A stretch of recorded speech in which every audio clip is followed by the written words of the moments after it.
سب real stories ہیں. ایک اور آپ کو سٹوری سنیں. میں اسلام آباد میں رہتا تھا, شفا انٹرنیشنل کے اندر میں کام کرتا تھا. تو وہاں I-10 کے قریب گاڑیوں کی ایک بڑی ورک شاپ ہے, جو جس کمپنی کی میں نے گاڑی لی تھی تو ان سے میں نے اپوائنٹمنٹ لی گاڑی کی کوئی سروس وغیرہ کرانے کے لیے.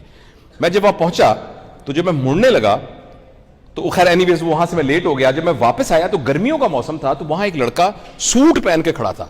شدید گرمی میں سوٹ ذرا نا ان یوزول سے لگتا ہے, غیر معمولی لگتا ہے. تو میں نے کہا کہ لیکن بعض دفتروں میں لوگوں نے سوٹ پہننا ہوتا ہے, تو اس کے ہاتھ میں کچھ فائلیں بھی پکڑی ہوئی تھیں. تو اس نے نا ایسے ڈرتے ڈرتے نا مجھے یہ اشارہ کیا, جس کا مطلب ہوتا ہے لفٹ چاہیے نا. تو میں نے کہا آ جاؤ. کہاں جانا ہے؟ کہتا آپ پارا جانا ہے. تو مجھے آپ پارا جانا تو نہیں تھا. میں نے کہا قریب میں اس کو ڈراپ کر دوں گا. میں نے اس کو بٹھا لیا. تو ایسی اپنی ایک تجسس میں نے پوچھا, میں نے کہا آپ یہاں جاب کرتے ہیں؟ کہتا نہیں سر, میں جاب کے انٹرویو کے لیے آیا تھا. تو میں نے کہا آپ کی کس کے لیے؟ کہتا ریسیپشنسٹ کے لیے. تو بڑا ڈیسنٹ سا لگ رہا تھا. تو میں نے کہا آپ نے کیا کیا ہوا ہے؟ کہتا سر میں نے نا اکنامکس میں M.Phil کیا ہوا ہے.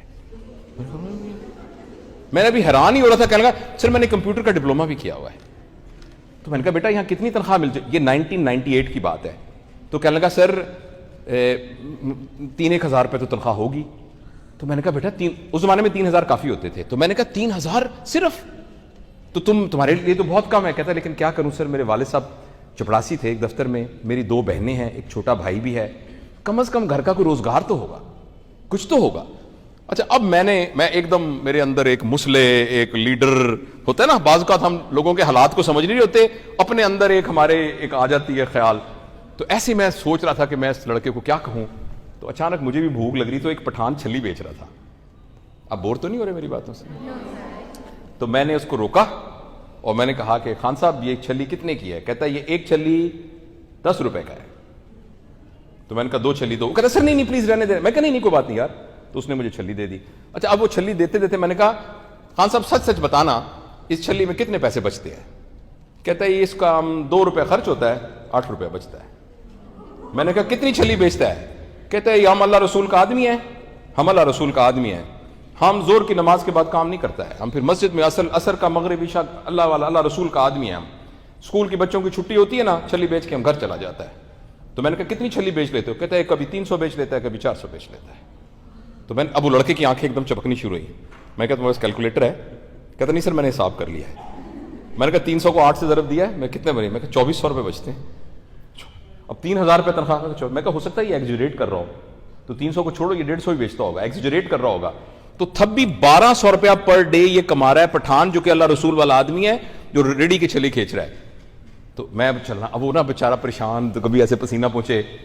تو کہنے لگا سر میں کیا کروں؟ میں نے کہا تم خود بتاؤ کیا کروں. تو کہتا ہے سر میں چھلی کیسے بیچوں گا؟ میں نے کہا چھلی کیسے بیچوں گا, یہ گڈ کوسچن. تم چھلی اس طرح نہیں بیچو گے جیسے یہ آدمی بیچ رہا ہے. تم ایک موٹر سائیکل کے اوپر ایک رکھو گے اور تم اسی طرح کا سوٹ پہنو گے, اور ایک کورڈ انگریزی میں ٹائپ کیا ہوا لفافہ ہوگا. تم بلوم فیلڈ ہال اور Beaconhouse, City School, Roots, Froebel's, Islamabad کی بات کر رہا ہوں, ان کے باہر کھڑے ہوگے, اور جو میڈمیں بیٹھی ہوں گی نا گاڑیوں کے اندر ایسے پنکھا جلتی ہوئی, ان کے جا کہو گے madam would you like that your son or a daughter should have a hygienic con? میں نے کہا وہ مڑ کے دیکھیں گی تمہاری طرف, وہ تمہاری طرف مڑ کے دیکھیں گی, مڑ کے کہیں گی what do you mean? کیا آپ انہیں کہیں گی, مجھے اس کا نام بھی پتا ہے, اس نے مجھے اجازت دی ہے, آپ سے کہیں گی I'm Raheel, I'm actually a university student and I'm also doing post graduation, but actually in order to meet my ends, میں نے کہا انگریزی جان کے بولو گے, in order to meet my both ends, actually I have to sell it, but I sell it in a very very hygienic way. تو ایک دم نہ وہ ایسے ہنسنے در لگ گیا. میں کہا تم ایسے تھوڑی بیچو گے, تمہارے بیچنے کا سٹائل اور طرح سے ہوگا. خیر اس کے بعد اس کی جگہ آ گئی, اس نے مجھے شکریہ ادا کیا, دونوں ہاتھوں سے اس نے میرے ہاتھ پکڑے اور مجھے اچھا بات, میں نے کہا بھی میں بڑا خوش ہو گیا. اچھا اس دوران میں نا یہاں میں وہ کرتا ہوں لیپروسکوپک سرجری کرتا تھا نا, تو یہاں کوئی نہیں تھا, اب تو ماشاءاللہ بہت ٹرینڈ ہو گئے. تو میں اسلام آباد سے فورٹ نائٹ یہاں آتا تھا اور یہاں آ کے میں آپریٹ کرتا تھا. تو میرے ایک اور ٹیم تھی پوری, وہ پیشنٹس کو بک کر لیتی تھی اور میں اس کو آپریٹ کرتا تھا. یہ آپ کے وی سی صاحب کا بھی پتا میں نے اسی دوران میں نکالا تھا, اشفاق صاحب کا, تو وہ میرے دوست ہیں. اچھا تو وہ ہوا یہ کہ میں جانے لگا تو فلائٹ کینسل ہو گئی. تو میں نے اپنے والد مرحوم ہو سکتے ان کو فون کیا, میں نے کہا جی میں ڈائیو پہ چلا جاتا ہوں کیونکہ جانا ضروری ہے. تو میں نے وہیں گاڑی کھڑی کی جہاز کی, وہ جو ایئرپورٹ کے اندر لانگ ڈرائیو ہوتی ہے نا ویٹنگ, آ کے میں ڈائیو پہ آیا اور سردیاں تھیں, تو میں نے بیٹھ کے اپنے بیگ کے سامنے ایک اور چیز رکھی اور ٹانگیں رکھ کے نا میں ایسے بیٹھا کچھ کتاب پڑھ رہا تھا. تو اس زمانے میں حالات بڑے خراب تھے. تو اچانک ایک بندہ نا میرے پاس لپکا اور مجھے لگا ہی از گوئنگ ٹو ہٹ می, اور میں ڈرا, لیکن تھوڑی دیر میں پتہ لگا کہ وہ hit was a friendly hit. Instead of hitting me اس نے آ کے دونوں میرے پیر پکڑ لیے. یہ کوئی 2-1 سال اس کے بعد کی بات ہے. پیر پکڑ لیے تو میں نے غور سے دیکھا تو مجھے ذرا شناسا چہرہ لگا اس کا. تو کہنے لگا سر آپ نے مجھے پہچانا؟ میں کہا نہیں. کہنے لگا سر کوشش تو کریں. میں نے کہا بیٹا میں your face is very familiar لیکن مجھے پتہ نہیں ہے. کہنے لگا سر وہ آپ نے ایک دفعہ گاڑی ٹھیک کرا کے آپ آ رہے تھے تو آپ نے ایک لڑکے کو چھلی کھلائی تھی. میں نے کہا ہاں. کہتے سر وہ میں ہوں اور میرا نام راہیل ہے. میں نے کہا وہ ویری نائس. کہنے لگا سر میں پہلے یہاں سے شروع کرتا ہوں کہ میری امی جو ہے نا وہ تہجد پڑھتی ہیں, ہر تہجد کی نماز میں آپ کے لیے دعا کرتی ہیں. کہتا میں اپنی بات آپ اس یہاں سے شروع کرتا ہوں. مجھے لگا کہ میں نے ان کا کوئی آپریشن کیا ہوگا کیونکہ میں سرجن ہوں بیسیکلی. تو کہنے لگا کہ سر آپ کو یاد؟ میں کہا نہیں مجھے. کہتا سر ہوا یہ کہ میں نے گھر جا کے نا اتنا میں موو ہوا, میں نے اپنی بہنوں سے بات کی, انہوں نے کہا لیٹس ڈو اٹ. میں آپ کو اب تفصیل میں نہیں جاتا. اس نے کہا سر مجھے 1 مہینے کے بعد اندازہ ہوا, 1 مہینہ میں نے یہ انگریزی بولی جا کے اسکولوں کے سامنے, 1 مہینے کے بعد مجھے اندازہ ہوا کہ یہ تو میرے لیول سے بہت ہی یعنی کم درجے کا کام ہے. میں نے موٹر سائیکل کرائے پہ لیے اور 3 اور بے روزگار نوجوانوں کو جو انگریزی بول سکتے تھے تیار کیا. میری بہنیں گھر کے اندر چھلی بناتی تھیں, 3 مہینے کے بعد بہنوں نے بھی چھلی بنانی شروع کر دی. ہم نے ایک بندہ رکھ لیا جو چھلیاں ابالتا تھا پراپر طریقے سے. وہ 4 کے 4 مختلف اسکولوں میں موٹر سائیکلوں پہ جاتے ہیں اور وہ کرتے ہیں اینڈ دے گیو, اور وہ 4 جاب کریٹ ہو گئے اور وہ 4 مجھے جتنے آپ نے پیسے بتائے تھے اس سے زیادہ ہر مہینے دیتے ہیں. میں نے دوبارہ پی ایچ ڈی میں داخلہ لے لیا تھا. میں اب وہ میرا تھیسس کمپلیٹ ہونے والا ہے, میری بہنیں ساری ہو گئی ہیں, ہم نے اپنا ایک نیٹ ورک پورا بنا لیا ہے اور چھلیوں سے ہم نکل چکے ہیں آگے. اب ہم کورس کی کتابیں بیچتے ہیں, ہم یہ بیچتے ہیں, ہم وہ بیچتے ہیں اور یہ سارا کچھ کرتے ہیں. اور سر میں آپ کا ساری زندگی احسان نہیں بھولوں گا جو آپ نے میرے ساتھ کیا ہے. اور سر میں آپ جسٹ وغیرہ وغیرہ. میرے پاس ایک خاتون آئی, انہوں نے آ کے کہا کہ میرا خامد کا انتقال ہو گیا ہے, میری 4 بیٹیاں ہیں اور میں شرم و حیا کی وجہ سے کسی کے سامنے ہاتھ نہیں پھیلا سکتی, کچھ کہہ نہیں سکتی. آپ جا کے بے شک ویریفائی کر لیں, ہمارے مالی حالات بہت برے ہیں, تو میری بچیوں کی کچھ مدد کریں. آپ ہمیں جسٹ کوئی پیسے نہیں چاہیے, ہمیں آٹے کی ایک بوری لے دیں, ہم گزارا کر لیں. اچھا میں اس طرح آف اینڈ آن ان کے ساتھ کچھ کرتا رہا. ایک دفعہ وہ آئیں کو رمضان سے مہینہ پہلے کہ رمضان کے لیے میری بچیوں کے کپڑے نہیں. تو میں نے تازہ کچھ تھوڑا سا اسٹڈی کیا تھا. میں نے ان کو ایسا کہا کہ بہن آپ کو بزنس کیوں نہیں کرتی؟ وہ کہتی بزنس؟ میں کیسے بزنس کروں؟ میں کہا یہ تو میں آپ کو کچھ آئیڈیا. اچھا اب مجھے بھی پتہ نہیں کیا کہنا تھا, اچانک میرے ذہن میں خیال ہے. میں نے کہا آپ کہاں رہتی ہیں؟ کہتے فلانے گاؤں میں رہتی ہیں.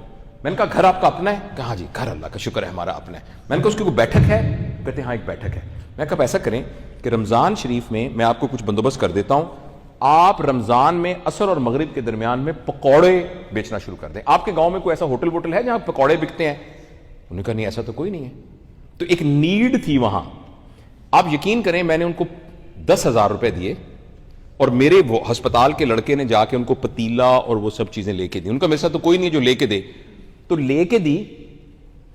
رمضان عید سے کچھ دن پہلے وہ آئیں میرے پاس اور آ کے کہنے لگیں کہ ڈاکٹر صاحب یہ 10,000 روپیہ میں آپ کو واپس کر رہی ہوں, 10,000 باقی میں عید کے بعد کر لوں گی اور آپ کو مجھے مدد کرنے بھی کوئی ضرورت نہیں ہے. اس میں سے میں نے اتنے پیسے کما لیے ہیں کہ میں نے اپنی بچیوں کے کپڑے بھی بنا لیے ہیں اور باقی اور بنا لیے ہیں. اور اب مجھے سمجھ میں آیا ہے کہ اب رمضان عید گزر جائے اس کے بعد میں باقاعدہ اس کو ایک چھوٹا سا ہوٹل بنا لوں گی. رائٹ. اور ابھی 15 دن پہلے وہ میرے پاس آئی تھی, یہ 2-3 سال پرانی بات ہے. 15 دن پہلے وہ میرے پاس آئی تھی. ایک چھوٹا سا کارڈ تھا, اس پہ لکھا تھا کہ میری بڑی بیٹی کی شادی ہے, اگر آپ آ کے اپنے ہاتھ سے اس کو رخصت کریں گے تو مجھے بہت خوشی ہوگی. تو میں نے کہا کہ وہ کچھ آپ کو کچھ مدد کی ضرورت؟ اس نے کہا نہیں مدد کی کوئی ضرورت نہیں, چھوٹا سا میں نے ایک ہوٹل بنا لیا ہے. تو وہ کہتے ہیں, اور میں نے کہا آپ تو خاتون تھی, کہتی وہ سارے میری اتنی عزت کرتے ہیں اور مجھے ان کا جو بھی نام ہے, میں ایک پرائیویسی کے لیے نام نہیں لیتا, فرض کریں ان کا نام خالدہ ہے, خالدہ نہیں ہے ویسے, تو کہتے ہیں مجھے سارے گاؤں والے نا کہتے ہیں پوا خالدہ. کیا کہتے ہیں؟ پوا کیا ہوتی ہے؟ ہاں, تو پوا خالدہ مجھے کہتے ہیں. اور اس گاؤں میں پتہ نہیں اگر آپ میں سے کسی کو پوا خالدہ دا ہوٹل,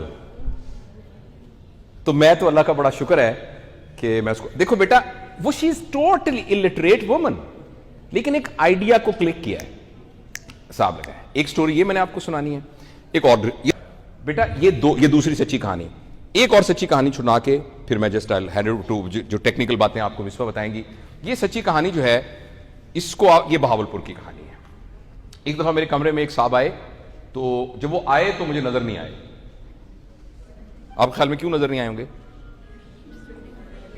کیونکہ ان کی دونوں ٹانگیں پولیو سے بالکل مفلوج تھیں, اور وہ اصل میں اپر باڈی ٹھیک تھی. جب وہ کمرے سے داخل ہوئے تو وہ اتنا اونچا تھا مجھے وہ نظر ہی نہیں آئے, اور جب وہ آ کے کرسی پہ بیٹھے مجھے پتا لگا کہ اپر باڈی ان کی ٹھیک ہے, ٹانگیں ان کی کام نہیں کرتی, اور انہوں نے آ کے مجھ سے امداد مانگی اور وغیرہ وغیرہ وغیرہ. ایک دو دفعہ میں امداد دیتا رہا, ان کے ساتھ بھی میں نے یہ کہا کہ بھائی میں اب تو آپ کو امداد نہیں دے سکتا. کوئی اس وقت تک میں ذرا ایکسپرٹ ہو گیا تھا اس معاملے میں, تو میں نے کہا میں آپ کو یہ بھی نہیں بتاتا آپ کیا کریں, قرضہ ملے گا آپ کو, امداد نہیں ملے گی, آپ کچھ کیجئے. کہتے سر میں کل پرسوں آؤں گا. 2 دن بعد پھر آئے. انہوں نے آ کے کہا کہ سر 20,000 روپے کی ریڑھی ملتی ہے اور میرا سالہ ہے ایک, میں شادی شدہ ہوں, وہ میں نے اس سے بات کر لی ہے, 5,000 روپے کے پھل آئیں گے تو 25,000 روپے میں وہ مجھے ریڑھی پہ رکھ دیا کرے گا. میرا پہلے تجربہ تھوڑا سا کہیں تھا کام کرنے کا, تو میں وہ پھلوں کی ریڑھی لگانا چاہتا ہوں, آپ مجھے 20,000 روپے دے دیں. ایک ہمارے بڑے ہیں ڈاکٹر ثاقب ان کا نام ہے, ان کی ایک ادارہ ہے جس کا نام ہے اخوت فاؤنڈیشن. وہ جو پاکستان کے اندر بغیر کسی انٹرسٹ کے وہ قرضہ دیتے ہیں لوگوں کی مدد کرنے کے لیے. ان کی سٹڈی یہ ہے جو مجھے کسی نے انڈائریکٹلی بتائی کہ ہمیں کم از کم اتنا رسک لینا پڑتا ہے کہ 2 دفعہ ہمارا قرضہ ڈوب جائے, کیونکہ لوگوں کو تجربہ نہیں ہوتا, سسٹین نہیں کر سکتے. تو تیسری دفعہ جا کے لوگ اکثر جو ہے وہ سسٹین کرتے ہیں. تو میں نے بھی سوچا کہ 20,000 ہیں, کوئی بات نہیں, چلو ٹھیک ہے, میں نے اس کو دے دیے. لیکن اس کی مدد کے لیے اپنے ایک وارڈ بوائے کو ساتھ بھیج دیا. اب مجھے بیچ کی ساری کہانی پتا ہے, لیکن میں آپ کو ٹائم بچانے کے لیے بیچ کی ساری کہانی سکپ کرتا ہوں. میرے بیٹے کی شادی ہوئی یا بیٹی کی شادی تھی, تو میری ایک بہن ہے جو کہ میری اپنی بہن 7-8 سال بعد پیدا ہوئی تھی. تو اس دوران میں ہمارے محلے میں ایک صاحب تھے, تو ان کی ایک بیٹی تھی جو مجھ سے 1.5 سال چھوٹی تھی. تو سب نے کہا یہ جاوید کی بہن ہے, تو انجم اس کا نام ہے. تو وہ میری بہن بن گئی. تو جیسے منہ بولی بہن ہوتی ہے, مگر وہ میری ابھی بھی بہن ہے, اور میری بہنوں کے ساتھ یعنی اس کو میں نے عید پہ بھیجنی ہے, اور میری بہن ہی ہے وہ, اللہ کرے وہ سن رہی ہو. اچھا, تو وہ اس کو بھیجوں گا. تو وہ جو ہے وہ اس کو ہم نے شادی, وہ کبھی بہاولپور نہیں آئی تھی, تو میں نے کہا میں اس کو خود لینے جاتا ہوں. تو میں اپنی گاڑی پہ وہ فیصل موور کے سامنے میں نے کھڑا کی. تو وہاں جب میں گاڑی سے باہر نکلا تو اچانک ایک طرف سے ایک آواز آئی. تو جب میں نے غور سے دیکھا تو وہی صاحب ریڑھی کے اوپر بیٹھے ہوئے تھے, اور ان کا چھوٹا جو تھا وہ ایک پیپسی کی بوتل اس کے اشارے پر لے کے تقریباً میرے پاس پہنچ چکا تھا. سر پیپسی پی لیا. اور جب میں اس کے پاس گیا,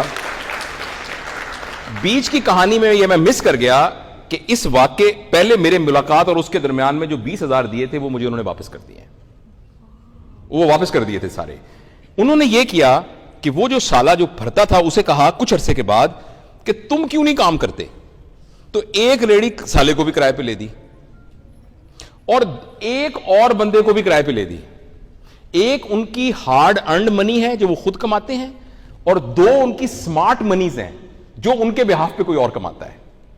ان کو وہ 100 روپیہ روزانہ دیتے ہیں, وہ بے روزگار لوگ 100 روپیہ روزانہ لے کے جاتے ہیں, اور ان کو وہ 100 روپیہ دیتے ہیں. تو 100 روپیہ ایک ریڑھی سے, 100 روپیہ ایک ریڑھی سے, اور جو اپنا کمایا ہے وہ اس کے علاوہ. ہم یہ سمجھتے ہیں حکومت جاب نہیں کریٹ کرتی. ایک آدمی جو ٹانگوں سے معذور ہے وہ حکومت سے بھی بڑھ کر ہے کہ جس نے 3 جابز کریٹ کر دی. اب میری بات سمجھ رہے ہیں؟ تو میں اس طرح کی آپ کو ہزاروں کہانیاں سنا سکتا ہوں, اور لیکن آپ سب لوگ پڑھے لکھے لوگ ہو, میں آپ کو کوئی اس طرح کا آئیڈیا نہیں ہے کہ تم یہ کر کے آموں کی گیڑی لگا لو, آپ یہ کرو کہ آپ جو ہیں وہ میک اپ کا سامان بیچنا شروع کر دو, آپ جو ہیں کپڑوں کی ڈیزائننگ کرنی شروع کر دو. میں آپ کو اس طرح کی کوئی چیز نہیں دیتا. آپ خود سوچیں, سر میں درد آپ کو خود پیدا کرنا پڑے گا, جو شروع میں نے آپ کو کہا تھا. اگر آپ کے سر میں درد پیدا ہو گیا, جس کو کہ شاعری کی زبان میں سودا کہتے ہیں, اگر آپ کے سر پہ سودا سوار ہو گیا تو پھر آپ کل پرسوں سے ہی کمانا شروع کر دو گے. میں آپ کو کچھ 2-4 آئیڈیاز کوئک دے دیتا ہوں. انٹرنیٹ کے اوپر ٹیچنگ, آن لائن ٹیچنگ, آپ کو تھوڑی مارکیٹنگ کرنی پڑے گی, کئی پلیٹ فارم مل جائیں گے, آپ بہت سارے لوگوں کو آن لائن ٹیچ کر سکتے ہیں. اس کے علاوہ یہ جو چیزیں خرید کے کہیں اور کرنی, میری ایک خود بھانجی ہے ماریا اس کا نام ہے, وہ بنا لیتی ہے وہ جو آرٹیفیشل جیولری کو موم شوم سے بناتی ہے. تو آپ ماریاز ہوم میڈ جیولری, اس کی فیس بک پہ پیج ہے اگر آپ لکھنا چاہیں, اور وہ اتنی سستی ہوتی ہے کہ اگر بازار سے جائیں تو وہ 1000 روپے کی, وہ 300 روپے کی, اس میں بھی اس کو 200 روپے بچ جاتے ہیں. پوری دنیا سے وہ گھر میں آرام سے شوق سے بناتی ہے اور وہ بیچنا شروع کر دیتی ہے. ٹھیک ہے, تو اور چیزوں کی بجائے زیادہ چیز جو بکتی ہے وہ آج کل علم بکتا ہے. دیکھیے نالج کی صدی ہے, یہ انڈسٹریل صدی نہیں ہے.